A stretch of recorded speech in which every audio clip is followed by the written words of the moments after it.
2021년 우리 하나님의 일하심, 그분의 표적과 기사가 여러분의 삶의 현실 가운데에 나타나기를 우리 주 예수님의 이름으로 축복합니다. 우리가 만나고 있는 어려운 일들, 시련, 답답한 일, 혹은 이해할 수 없는 일들, 그 모든 것들이 예수님의 이름으로 해결될 줄로 믿습니다. 드디어 새해가 되었습니다. 2020년 지나갔고요. 우리가 새해를 맞이하여 오늘 신년주일의 메시지를 우리가 듣고자 합니다. 지난 한 해를 돌이켜보면 참 이상한 한 해였습니다. 우리가 평생 살아오면서 한 번도 겪어보지 못한 일들을 겪어왔습니다. 교회 생활을 보면 더 신기하고 이상한 일을 겪었습니다. 예배하러 모이는 게 힘들었고요. 소그룹 모임이 금지됐습니다. 어디 그뿐입니까? 교제도 할 수가 없는 상황이 되어버렸습니다. 예배당에 모여 예배를 드리고 있지만 최소한의 인원밖에, 우리 교회의 이 정원의 25%에 불과한 사람들밖에는 모이지 못하는 그런 상황 가운데 모였습니다. 모여서 예배하지만 여러분들은 전부 다 마스크 뒤에 숨고 계셔서 여러분의 그 아름다운 얼굴을 제가 도저히 볼 수도 없고요. 서로 손잡고 격려하고 인사하는 것도 꺼리껴집니다. 마지못해 하고 할 수 없이 하지만 그 할 때는 좀 더 조심스러운 모습을 보곤 합니다. 정말 이상한 상황 가운데 우리가 살아왔습니다. 그리고 지금도 현재 진행 중입니다. 하지만 그 속에서도 우리는 감사함을 놓치지 않았습니다. 왜냐하면 여러 가지 감사가 있지만 특별히 그 가운데에 이런 일들을 통하여 우리가 그동안 너무 당연하게 생각했던 것들, 우리가 함께 모여 예배하고 교제하고 함께 끌어안고 손붙잡고 기도하고 했던 그 모든 것들이 얼마나 소중하고 귀중한 것인가 하는 것을 새삼 깨닫게 되는 은혜가 있었습니다. 어디 그뿐입니까? 한번터면 주일에 예배가 중단될 뻔했는데 우리 아버지 하나님께서 새생명교회를 사랑하셔서 많은 목사님들을 보내주셨고, 그 목사님들을 통하여 라이브 스트리밍이 순식간에 준비되어 우리가 주일 예배를 온라인으로라도 계속하여 드릴 수 있는 은혜를 갖게 하셨습니다. 돌이켜보면 우리 하나님께서 많은 것들을 준비해 주셨고 우리에게 예배하게 하시며 그 예배 가운데 말씀을 듣게 하신 은혜가 있었습니다. 하지만 어렵고 힘든 것은 어렵고 힘든 것이었습니다.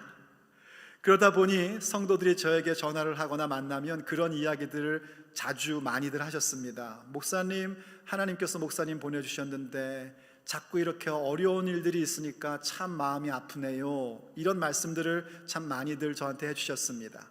그리고 그런 말씀을 하시는 분들은 연이어서 계속 하시는 말씀이, 하지만 하나님께서 목사님에게 복 주시고 우리 교회 부흥시켜 주시려고 이런 일 겪게 하는 줄로 믿습니다 하고 말씀들을 하셨습니다. 그럼 저는 여러분처럼 답했습니다. 아멘.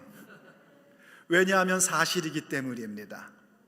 저는 새생명교회에 하나님의 인도하심을 받고 왔습니다. 제가 오고 싶어서 온 것도 아니고요, 누가 불러서 온 것이 아니라 하나님의 분명한 인도하심과 사인을 받고 왔습니다. 그리고 그것을 확증시켜 주시고자 성도들의 투표를 통하여 부임해 왔습니다. 아버지 하나님께서 새생명교회로 하여금 교회되게 하시고 우리의 예배가 오직 하나님만 예배하는 것 되게 하시는 그 일들, 그리고 하나님의 나라와 예수 그리스도의 복음을 위해서 이 강단 가운데에 오직 예수님의 말씀, 하나님의 말씀만을 선포되게 하시는 그 일들을 위하여 저를 이 교회의 담임 목사로 세우셨습니다. 아버지께서 그 사역을 제게 위임하셨다는 것을 확증시켜 주시고자 성도들의 투표를 통하여 위임 담임 목사가 되었습니다. 그렇기 때문에 저는 지금까지 그랬던 것처럼 앞으로도 하나님 앞에서 선언컨대 계속하여 오직 하나님의 나라와 예수 그리스도의 복음만을 위하여 제 모든 사역과 담임 목사의 직분을 쏟아 부을 것입니다. 여러분도 함께 해주십시오. 하나님께서 제게 맡기신 사람들, 저에게 주신 사람들과 우리는 함께 하나님의 나라와 예수 그리스도의 복음만을 위하여 우리의 모든 힘과 우리에게 주신 모든 권위들을 쏟아 부을 것입니다. 자, 그러면 이때 우리는 한 가지 질문을 던지게 됩니다. 우린 분명히 그렇게 하나님의 인도하심 가운데에 아버지의 뜻을 위하여 충성을 다하는 자가 되기로 결정했습니다. 그러면 좀 어려운 일이 없어야 될 거 아닙니까? 뭔가 좀 연단이라든지 시련이라든지 이런 어떤 이해할 수 없는 일들이 좀 없어야 되는 거 아닙니까? 그런데 왜 여전히 우리는 어렵고 힘들까요? 왜 여전히 우리는 답답함 가운데 있을까요? 왜 여전히 우리는 이해할 수 없는 일들을 만나고 있을까요? 여기에는 중요한 영적 비밀이 있습니다. 우리가 하나님 앞에 충성된 모습, 주님의 부르심을 따라 충성된 모습으로 가면 마침내 우리의 삶의 현장 속에서 아버지 하나님의 일하심, 그분의 표적과 기사를 목격하게 됩니다. 그런데 중요한 것은 우리가 그렇게 부르심을 따라 충성됨을 갖는 모습과 하나님의 일하심, 그 표적과 기사를 우리의 눈으로 목격하게 되는 순간 사이에는 시간이라는 것이 있다는 겁니다. 그리고 그 시간 속에는 우리를 방해하고 우리를 넘어뜨리려는 여러 가지의 어려움과 고통들과 이해하지 못할 일들이 생기는데, 그 일들은 주로 근본적으로 더러운 원수 마귀로 말미암아 오는 공격들입니다. 그 시간이 있다는 것을 여러분들이 명심하셔야 됩니다. 신앙의 여정이라는 것은 어떤 의미에서 보면 주님의 부르심을 받고 충성됨과 천국에서의 영원한 상급을 받는 그 사이를 보내고 있는 겁니다. 저는 오늘 그것을 사이시간이라고 그렇게 이름을 붙이겠습니다. 사이시간. 믿음의 여정은 그 사이시간을 가고 있는 겁니다. 그리고 마침내 하나님께서 천국에서 우리에게 영원한 상급을 주실 것을 확증시켜 주시고자 우리의 육체의 삶, 믿음의 여정 가운데서도 충성됨을 보일 때에 마침내 그분의 일하심, 그분의 표적과 기사를 우리의 현실 삶에서 보여주십니다.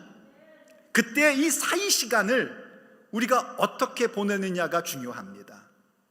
이 사이시간을 우리가 어떻게 보내느냐에 따라서 아버지 하나님의 일하심, 그분의 표적과 기사를 나의 현실 삶에서 목격하느냐 목격하지 못하느냐가 결정되게끔 되어 있습니다. 우리에게 주어진 사이시간, 여전히 우리가 걸어가고 있는 이 사이시간 동안에 과연 우리는 무엇을 어떻게 해야 할까요? 2021년 하나님께서 주시는 신년 메시지입니다. 저는 오늘과 다음 주 2주에 거쳐서 2021년에 주시는 신년 메시지를 여러분들에게 전달하고자 합니다. 이 사이시간 우린 과연 무엇을 해야 될까요? 첫째, 그 무엇보다도요, 이상히 여기지 마십시오. 이상하게 생각하지 마십시오. 놀라지 마십시오. 충성된 일을 한 후에 어려운 일을 만나거나 답답한 일을 만나게 되었을 때에 여러분들이 이상하게 여길 것이 없습니다. 오히려 여러분 지금 잘하고 계신다는 증거입니다. 깊이 생각해 봤을 때에 내가 지금 하나님 앞에 충성되고 전보다는 좀 더 하나님 앞에 예배도 자주 드리고 싶고 기도하고 싶은데 자꾸 답답한 일을 만납니까? 그거 지금 잘하고 있다는 증거입니다. 오늘 우리가 읽은 본문의 말씀에는요, 히스기야라는 왕이 나옵니다. 히스기야 임금은 다윗 임금 이래에 오랜만에 하나님의 마음을 기쁘시게 해드렸던 임금입니다. 사실 그의 아버지 아하스라는 임금은 참 못된 왕이었습니다. 얼마나 못된 왕인지 그 못된 짓을 하는 것이 점점 나빠지는 게 어려운 일을 겪을수록 더 못된 일을 합니다. 우리가 흔히 그러죠. 저 어려운 일 겪으면 그래도 회개할 거야. 아니요. 어떤 사람은 어려운 일을 겪어도 더 못돼지는 경우가 있습니다. 아하스 임금이 그랬습니다. 그런데 히스기야 왕은 자기 아버지와는 전혀 다르게 왕으로 등극하자마자 개혁을 일으키기 시작합니다. 성전을 청소합니다. 그 얘기는 성전에 있던 우상을 전부 다 무너뜨려 버립니다. 그리고 레위인들을 불러 모읍니다. 이건 뭐냐면 하나님을 예배하기 위한 시스템을 변화시키고 개혁하는 겁니다. 이게 회개 운동입니다.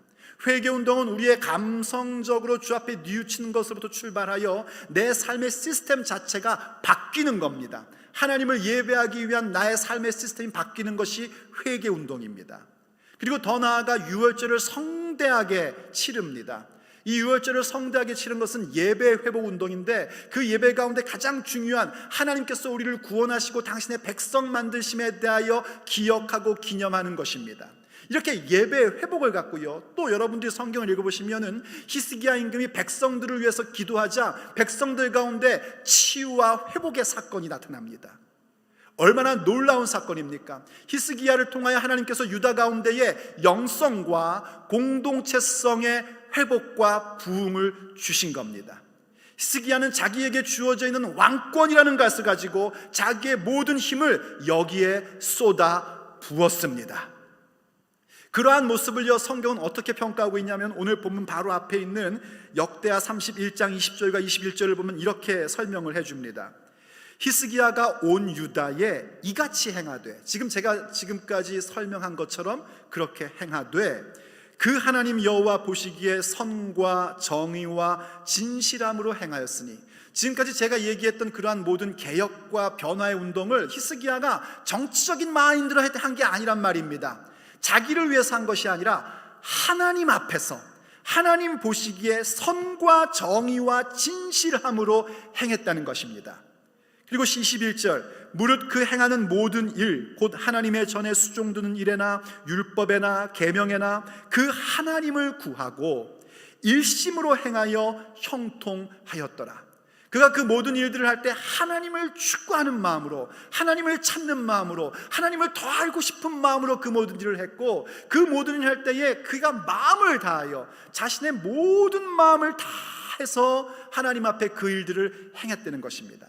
그래서 하나님이 형통하게 하셨대요. 이때 형통이란 건 부유해졌다는 개념이 아니고요, 그가 지금 영성과 공동체성의 회복 운동을 하는 일에 대하여 형통하게끔 해주셨다는 겁니다. 자, 그럼 무엇을 우리가 기대하겠습니까? 당연히 놀라운 축복을 기대할 겁니다. 그런데 바로 그 이어지는 오늘 본문 1절이 이렇게 우리에게 얘기를 합니다. 1절, 이 모든 충성된 일을 한 후에 아수르 왕 사네립이 유다에 들어와서 견고한 성읍들을 향하여 진을 치고 쳐서 점령하고자 한지라.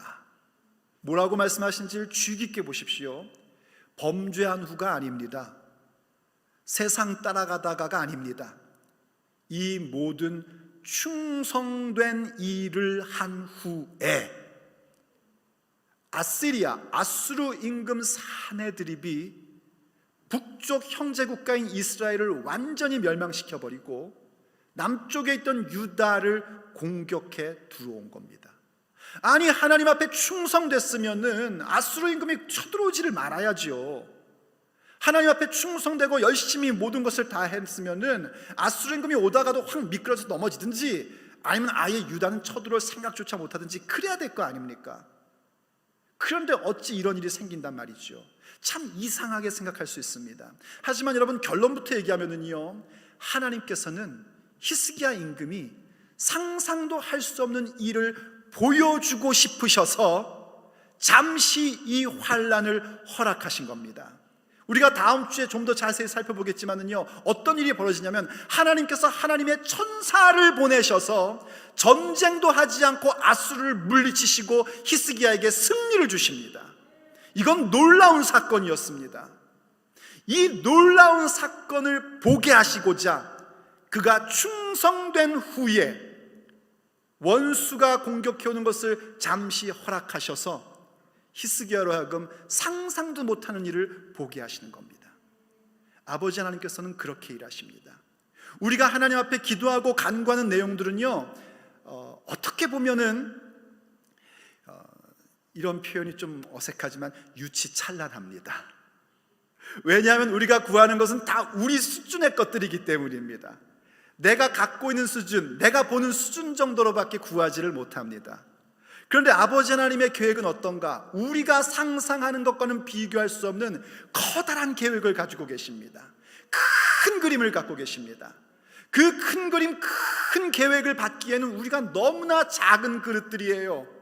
그래서 하나님께서는요, 우리가 주님 앞에 주님의 부르심을 따라 충성된 일을 한 후에 그 그릇을 만들어 주시고자 이러한 어려운 일들, 답답한 일들, 이해할 수 없는 일들을 잠시 동안 겪게끔 하십니다. 그래서 그 사이 시간을 우리가 놀라지 않고 잘 견딜 때에 마침내 하나님의 기적을 우리의 현실 속에 나타내십니다. 그래서 그런 일을 만날 때 여러분들이 이상히 여기지 마셔야 됩니다. 기본기가 돼야 됩니다. 이 사이 시간을 잘 견뎌서 하나님의 표적과 기사를 내 현실 속에 보려면 기본기를 잘 갖춰야 되는데, 그런 일을 만날 때, 원수마귀의 공격을 받을 때, 답답한 일을 겪게 됐을 때, 내가 주님께 충성했음에도 불구하고 그런 일을 겪고 있을 때에 이상하게 생각하지 마십시오. 베드로서는 우리에게 이러한 말씀을 가르쳐주고 있습니다. 베드로전서 4장 12절 말씀입니다. 사랑하는 자들아, 너희를 연단하려고 오는 불시험을 이상한 일 당하는 것 같이 이상히 여기지 말고, 기본적으로 사랑하는 자들아 하고 불러줬습니다. 너희를 연단하려고, 연단이라는 건 뭐냐면 우리를 변화시키는 것입니다. 우리의 그릇을 크게 만드는 작업입니다. 연단하기 위하여 불시험이 올 때에 그것을 이상한 일 겪는 것처럼 이상하게 여기지 말랍니다. 지금 잘하고 있다는 겁니다. 지금 굉장히 잘 가고 있다는 겁니다. 그리고 어떻게 하러 가시는가? 오히려 13절, 오히려 너희가 그리스도의 고난에 참여하는 것으로 즐거워하라. 이는 그의 영광을 나타내실 때에 너희로 즐거워하고 기뻐하게 하려 하심이라. 아멘. 요한 사도도 말하기를요, 너희들 세상이 너희들을 미워하면 이상하게 여기지 말라고 했습니다. 우리가 왜 주님 앞에 충성됨에도 불구하고 그 여러 가지 공격을 받고 답답한 일을 만나는가? 우리가 지금 세상과 다른 삶을 결정했기 때문입니다. 우리가 전에는요, 세상에 속한 자였고 마귀에게 속한 자였습니다. 그때는 마귀가 우리를 공격하지 않습니다. 그냥 냅둬도 어차피 지옥 갈 존재들인데 뭘 건딥니까? 어차피 세상의 그 고난의 굴레 속에서 실컷 고생하다가 지옥밖에 가지 않으니까 그냥 냅둡니다. 더 이상 고통 줄 필요도 없습니다. 근데 우리가 예수님으로 말미암아 부르심을 받고 그 믿음으로 말미암아 하나님의 자녀가 되었습니다. 우리는 하늘에 속한 자가 되었고 하늘의 시민권자가 되었습니다. 그래서 원수마귀가 우리를 공격하고 답답한 일을 만나게 하는 겁니다. 하지만 그 가운데 하나님께서는 우리를 만드셔서 우리로 하여금 하나님의 표적을 경험하고 하나님의 큰 그림을 볼 수 있는 존재로 세워주시는 것입니다. 우리가 전에는 그저 썬데이 크리스찬으로요, 육신에 속한 자처럼 육신의 생각에 사로잡혀 살던 사람들이었습니다. 그러나 이제는 성령님의 은혜로 말미암아 우리가 그러한 삶을 청산하고 생명과 평안을 주시는 영의 생각으로 사로잡혀 사는 자들이 되었습니다. 그렇기 때문에 원수의 공격이 오는 것은 당연하단 말입니다. 그걸 이상히 여기지 마십시오. 깊이 생각하시고 마음속에 흐뭇함을 가지십시오. 우리는 천국의 시민들입니다. 우리는 하나님의 자녀들입니다. 우리는 예수님을 따르는 사람들입니다. 그러므로 그 사이 시간 속에 이상히 여기지 말고 견디며 나가십시다. 물론 그 일이 쉽지 않다는 건 알고 있습니다. 그래서 하나님 아버지께서 우리에게 주신 귀한 전략이 있습니다. 그것은 홀로 있지 말고 우리가 함께 있어야 한다는 것입니다. 그러므로 두 번째, 그 사이 시간 속에서 더불어 함께 하십시오. 더불어 함께 하십시오.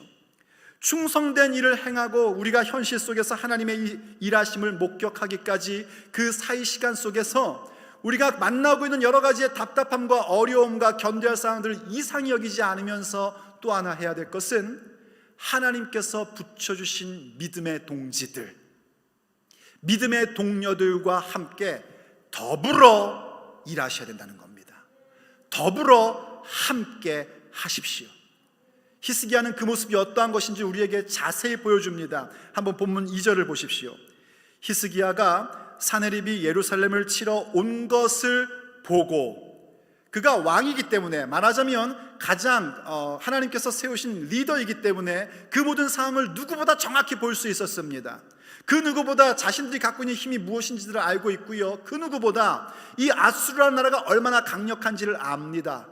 충성된 일을 했음에도 불구하고 아수르 군대가 쳐들어오는 것을 히스기야가 봤습니다. 그리고 나서 무엇을 했는가? 그가 하나님 앞에서 어떻게 이런 일이 있을 수 있냐고 불평하지 않았습니다.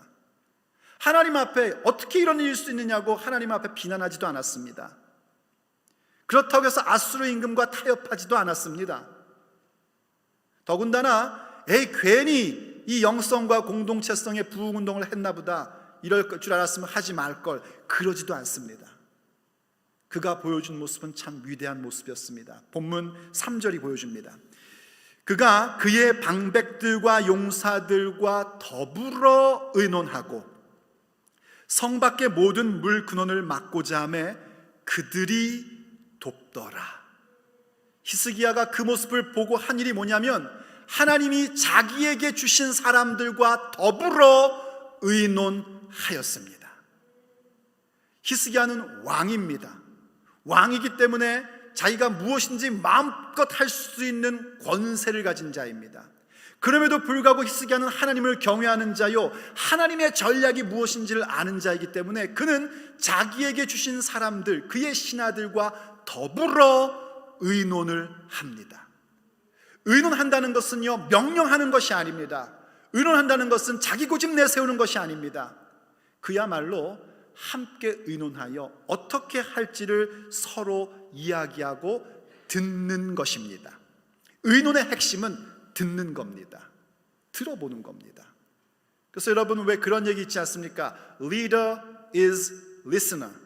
리더는 듣는 자다, 이런 표현이 있습니다. 혹은 또 Leader is reader. 리더는 책 읽는 사람이다 하는데, 책을 읽는다는 것도 사실은 듣는 거죠. 그 저자의 이야기를 듣는 겁니다. 들을 줄 아는 자가 되는 것이 리더의 덕목입니다. 자, 그런데 놀라운 건 뭐냐면 그렇게 들었어요. 그러면 어떤 일이 생기냐면 이렇게 되는 겁니다. 고대 사회 속에서 왕과 신하 가운데 서로 의논했어요. 지혜로운 임금은 자기에게 주어진 사람들의 얘기를 듣습니다. 자기의 사람들의 얘기를 듣고 어떤 일을 결정합니다. 그럼 그 다음에 어떻게 해야 되는가? 리더가 그 일들에 대해 명령을 내립니다. 그러면 그 신하들은 어떻게 하는 거 아니? 리더가 내린, 왕이 내린 명령에 따라 일사불란하게 복종하며 움직입니다. 그렇게 하는 것이 한 나라가 강성해지는 비결이고 그건 상식입니다. 그런데 오늘 성경이 어떻게 표현하고 있냐면 그들이 돕더라. 그들이 누구냐면 이 신하들입니다. 누구를 도왔는가? 히스기야를 도왔다라고 표현합니다. 여러분이 성경에 이런 표현을 놓치지 마시기를 바랍니다. 그들이 왕의 명령을 따랐더라가 아니라 그들이 돕더라입니다. 도움을 줬답니다. 이때 돕는다라는 표현은 도와주면 힘이 되고 안 도와주면 할 수 없는 그런 개념이 아닙니다. 성경에 돕는다라는 단어는 선택적인 용어가 아니라 필수적인 용어입니다. 쉽게 얘기하면 신발이 두 짝이라고 그러는 건가요? 신발 한 짝이 되려면 왼쪽 오른쪽 다 있어야 신발 한 짝이 되죠. 맞죠? 여러분이 신발을 신으려고 그러는데 왼쪽밖에 없다. 그럼 어떻게 해요? 그거 신고 나가는 사람은 없습니다. 반드시 오른쪽을 찾아서 가지고 와야 합니다. 이때 이 오른쪽을 찾아서 가지고 오는 이 모습을 성경의 용어는 돕는다라고 얘기합니다. 이 도움이 없이는 신발 한 짝의 완성이 안 되는 거예요. 그래서 여러분이 하나님께 도와주세요라고 기도할 때는 그 개념으로 도와달라는 겁니다. 하나님이 도와주시면 좋을 것 같고 안 도와주시면 할 수 없고 내 힘껏 하고 이런 개념이 아니라 아버지의 도우심이 없이는 이 일이 완성될 수 없습니다. 아버지의 도우심이 없이는 나는 아무 데도 갈 수 없습니다. 이 개념으로 도와달라고 하는 겁니다. 이해가 되십니까? 네. 바로 이러한 도움을 히스기야가 그들에게 받습니다. 이 부분이 우리에게 꼭 필요한 부분입니다. 우리가 그 사이 시간 속에서 무엇을 행해야 되는가? 이렇게 서로 함께하여 돕는 자들이 될 수 있어야 됩니다. 믿음의 여정을 가면서 고민할 수 있는 시간, 답답한 시간을 보낼 때 하나님은 우리를 홀로 내버려 두지 않았습니다. 믿음의 여정이라는 것은요, 독불장군이라는 게 없습니다. 외로운 늑대 이런 거 없습니다. 물론 우리는요, 하나님 앞에 기도하기 위해서, 말씀을 공부하기 위해서 개인적인 시간을 갖습니다. 그것은 고독의 시간이라고 흔히 표현을 합니다. 그 시간을 가져야 합니다. 그런데 그 시간을 갖는 모든 사람들은 전부 다 다른 사람들과 더불어 함께하는 시간을 갖습니다. 그게 참 중요한 것이고, 우리가 이 사이 시간 가운데 견디면서 마침내 하나님의 기적, 하나님의 일하심을 볼 수 있는 전략입니다. 이게 얼마나 중요한지 예수님께서도요, 배반당하시고 잡히시던 날 밤 겟세마네 동산에 가서 기도하셨습니다. 그때 그 기도는요, 예수님이 아버지 하나님과 독대하는 시간이었습니다. 분명 개인적으로 홀로 기도하는 시간이셨어요. 그럼에도 불구하고 제자들을 데리고 가십니다. 그러면서 뭐라고 그러시죠? 내 마음이 심히 고민하여 죽게 되었으니 너희들은 나를 위하여 잠시만 깨어 있어다오, 한시만 깨어 있어다오 하고 얘기하십니다. 아직 이 제자들은요, 너무나 연약한 제자들입니다. 예수님의 사역이 무엇을 의미하는지도 아직 이해도 못하는 아주 부족한 제자들입니다. 그래서 그들에게 기도해달라는 말씀을 하지 못하고 그냥 깨어만 있어달라고 말씀하셨어요. 그런데도 그들은 어떻게 하죠? 좁니다. 잡니다. 2번이나 깨었는데도 계속 주무십니다, 이분들이. 그런데도 예수님이 뭐라고 하신 줄 아십니까? 일어나라, 함께 가자 하십니다. 도망치는 그들을 보시면서도 일어나라, 함께 가자 하셔요. 여기에는 예수님이 우리에게 가르쳐 주시는 중요한 전략이 있습니다. 바로 우리가 그 사이 시간 가운데 어떻게 그것을 극복하고 어떻게 하나님의 표적과 하나님의 일하심을 볼 수 있는가, 우리가 함께 더불어 행해야 된다는 것입니다. 예수님이 이런 말씀을 하셨죠. 마태복음 18장 19절과 20절 말씀입니다. 진실로 다시 너희에게 이르노니 너희 중에 2사람이 땅에서 합심하여 무엇이든지 구하면 하늘에 계신 내 아버지께서 그들을 위하여 이루게 하시리라.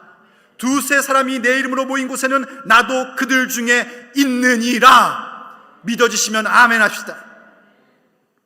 함께 하셔야 됩니다. 물론 여러분이 함께하는 믿음의 동지들을 보면 때로는 그 사람이 너무 연약해 보일 수 있습니다. 저 사람 왜 저러나 싶은 모습 보일 때도 있어요. 기도해달라고 했더니 맨날 잠만 잘 수도 있어요. 마치 예수님의 제자들처럼 말입니다. 그래서 그 사람들이랑 같이 가는 것보다 혼자 가는 게 낫다고 생각할 수 있습니다. 하지만 여러분, 세상의 말도 그런 거 있죠. 아프리카 속담이라는 말이요, 빨리 가려면 혼자 가고 멀리 가려면 아무도 모르시는 건 함께 가라. 기억나시죠? 맞습니다, 여러분. 하나님이 우리에게 주신 전략은 뭐냐면, 그들이 비록 나와 함께하는 동지가 내 마음에 들지 않을 수도 있고, 내 기준으로 볼 때 연약할 수도 있고 부족할 수도 있고, 결정적인 순간에 예수님 제자들처럼 도망칠 수도 있습니다. 하지만 주님이 주신 전략은 뭐냐면, 그럼에도 불구하고 일어나라, 함께 가자 선언하는 자 되라는 것입니다. 함께 일하는 자가 되라는 겁니다. 거기에 주님의 일하심이 나타납니다. 거기에 아버지의 응답이 나타납니다. 거기에 예수님의 함께하심이 드러나게 됩니다. 그래서 함께 가셔야 됩니다. 이러한 부분들을 가장 잘 이룰 수 있는 게 뭐냐면 순모임입니다. 구역 모임, 스몰 그룹 모임. 이름이 뭐든지 무엇인지 됐던 간에 우리가 스몰 그룹 모임을 갖는 겁니다. 지금 스몰 그룹 모임이 이 법적으로 잘 어려운 상태에 있지만 여러분들이 어떻게 쓴지 그 스몰 그룹 미팅을 가지려고 하셔야 됩니다. 순에 속하지 않은 분들은요, 방진남 목사님한테 전화하십시오. 그래서 순 껴달라고 하십시오.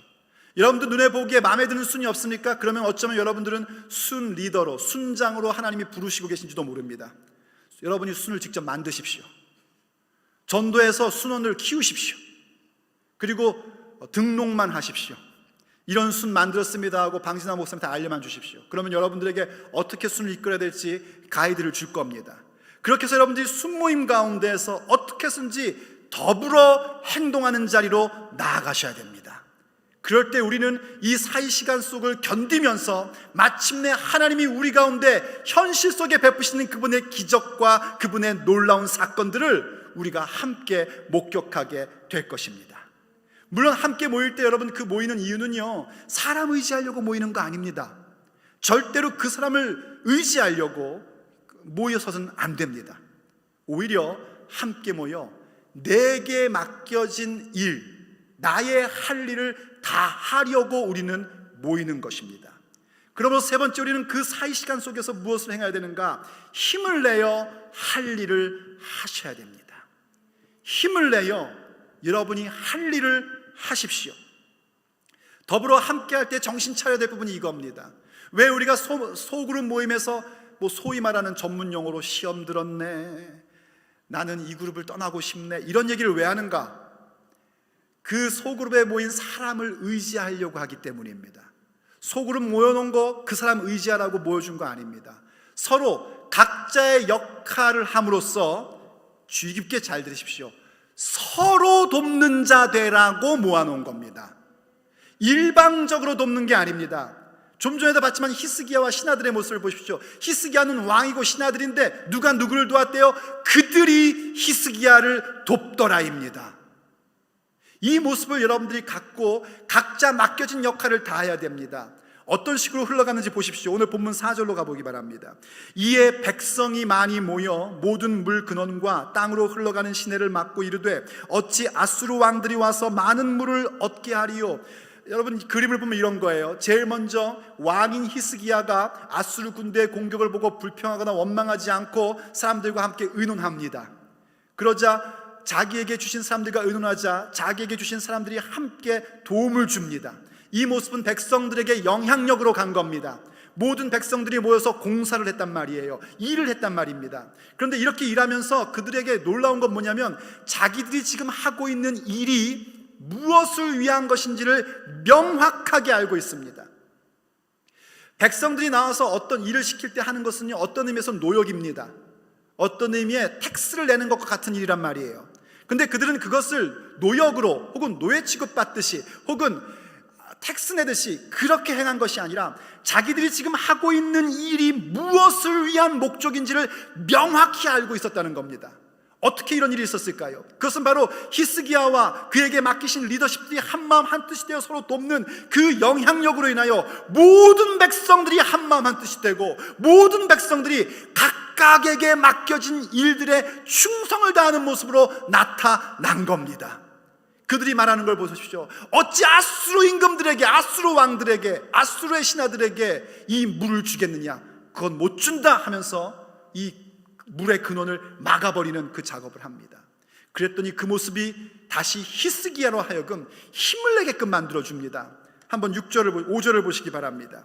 히스기야가 힘을 내어 무너진 모든 성벽을 보수하되 망대까지 높이 쌓고 또 외성을 쌓고 다윗성의 밀로를 견고하게 하고 무기와 방패를 많이 만들고, 히스기야가 힘을 냈답니다. 이렇게 모든 백성들이 각각 자기의 역할들을 하는 모습을 볼 때에 히스기야 임금이 얼마나 힘이 됐겠습니까? 얼마나 큰 격려가 됐고 얼마나 큰 위로가 되었겠습니까? 그야말로 한 나라가 튼튼하게 세워지는 놀라운 모습을 보게 된 겁니다.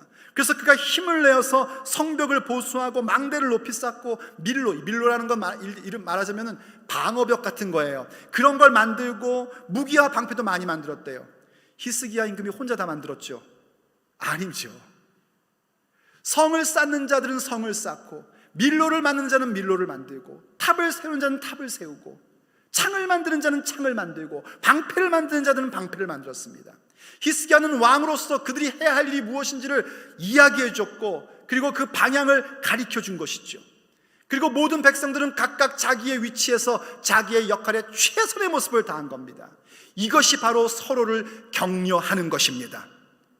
고생이 많네요, 수고하시네요, 그렇게 말하는 것도 격려지만 진정한 격려는 뭐냐면 내게 주어진 의무를 다하는 것이 서로를 세워주는 격려의 모습인 것입니다.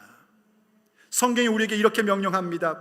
데살로니가전서 5장 11절 말씀 보면은 그러므로 피차 권면하고 서로 덕을 세우기를 너희가 하는 것 같이 하라 하고 명령하셨습니다. 피차, 서로 간에 권면을 하랍니다. 이 권면이라는 말은 또 한국 사람은 잘못 알아들어가지고 잔소리하는 걸로 착각을 하세요. 그거 권면 아닙니다. 여기 권면한다는 건 뭐냐면 격려한다는 얘기입니다. 격려. 최고의 격려가 뭐라고요? 자기에게 주어진 의무를 다하는 것입니다. 그 모습 보고 히스기야가 힘을 내어 더 놀라운 일을 이루어갔고, 이 모습들이 각자의 역할들을 책임을 다함으로써 함께 모이고 그렇게 함으로 집을 세워가는 겁니다. 덕을 세운다라는 말 있지 않습니까? 서로 덕을 세우라는 이야기는, 덕을 세운다는 말은 원래 한 단어를 한글적으로 표현한 겁니다. 이 단어는 그냥 세우다 이런 뜻입니다. 그때 세운다는 건 다른 게 아니라 집을 세운다라는 얘기예요. 고대사에서 집을 만드는 모습은 그랬다고 합니다. 코너스톤을 중심으로 해서 각각 벽을 만들어서 벽을 쭉 올려 세운대요. 그럼 벽과 벽을 연결을 한답니다. 그리고 기둥을 세우고 이 기둥 위에 지붕을 덮지요. 이렇게 모든 집이 다 연결되어서 한 집이 세워지는 겁니다. 덕을 세운다는 건 바로 그런 개념인 겁니다. 뭐 좋은 거 좋은 대로 대충 넘어가자, 이게 덕을 세우는 게 아니라 각각의 역할을 제대로 하고 이것이 서로 연결되어 서로 세워주는 모습을 갖는 것, 그게 덕을 세우는 겁니다. 이러한 모습으로 우리 교회가 2021년을 가야 됩니다. 하나님께서 분명히 2021년에 우리 교회에 아버지 하나님의 일하심, 그 표적과 기사를 마침내 보여주실 것입니다. 왜냐하면 우리가 주님 앞에 충성되이 열심히 하나님 나라와 예수 그리스도의 복음을 위하여 살아왔기 때문입니다. 우린 지금 그 사이 시간 속에 있습니다. 그렇기 때문에 우리는 우리의 의무를 다해야 됩니다. 저와 목회자들은요, 계속하여 말씀과 기도에 전무할 것입니다. 여러분을 위하여 기도할 것입니다. 우리 교회 장로님들은요, 성도들을 돌보며 교회 행정을 위해서 헌신을 다할 겁니다. 권사님들, 안수집사님들은요, 장로님들과 함께 자기 교회 살림살이들을 열심히 해나갈 것이고, 교회의 모든 재직들은 각 위원 속에서 자신들이 해야 할 의무에 대하여 충성을 다할 것입니다. 우린 그렇기 위하여 함께 모였고, 우린 그 일을 위해서 우리의 의무를 다해낼 것입니다. 그리고 우리는 반드시 보게 될 겁니다. 그러한 우리들을 통하여 그 사이 시간을 이렇게 놀라지도 아니하고 담력을 갖고 함께 모이며 각자에게 주어진 역할에 충성을 다하고 최선을 다하는 우리의 모습을 보신 주님께서 우리의 그릇을 넓히시고 우리의 그릇을 든든하게 하셔서 아버지의 일하심, 그분의 표적과 기사를, 그분의 기적을 우리의 현실 가운데 나타내실 것입니다.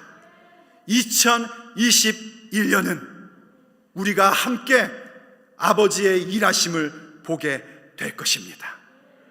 기도하시겠습니다. 아버지 하나님, 오늘 우리에게 2021년의 메시지 그 첫 번째를 주셔서 감사합니다. 지금까지 지내온 것 아버지의 은혜입니다. 그리고 아버지, 부족하지만, 연약하지만 아버지 사랑하는 마음을 가지고 오직 하나님의 나라와 예수 그리스도의 복음을 위하여 부르심을 받은 자답게 그 소명을 따라 충성을 다하고자 애쓰며 살아왔습니다. 그럼에도 여전히 있는 이 코비드의 상황과 우리의 답답함과 우리의 어려움이 여전히 있는데 아버지, 깨닫습니다. 우리가 이제 그 충성됨과 아버지의 표적과 아버지의 일하심을 목격하는 그 사이 시간 속에 있음을 깨닫습니다. 그러므로 그 사이 시간을 헛되이 보내거나 불평하거나 원망하거나 죄 짓는 자가 아니라 주님 앞에 그 모든 답답함과 그 모든 공격 속에서도 이상히 여기지 아니하고 우리가 더불어 함께 행하며 각각의 역할, 각각의 할 일을 다하는 서로 세워주는 자가 될 것을 결정합니다.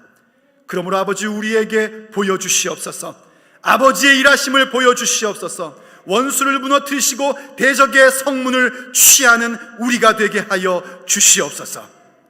우리 주 예수 그리스도의 이름으로 간절히 기도 올립니다. 아멘.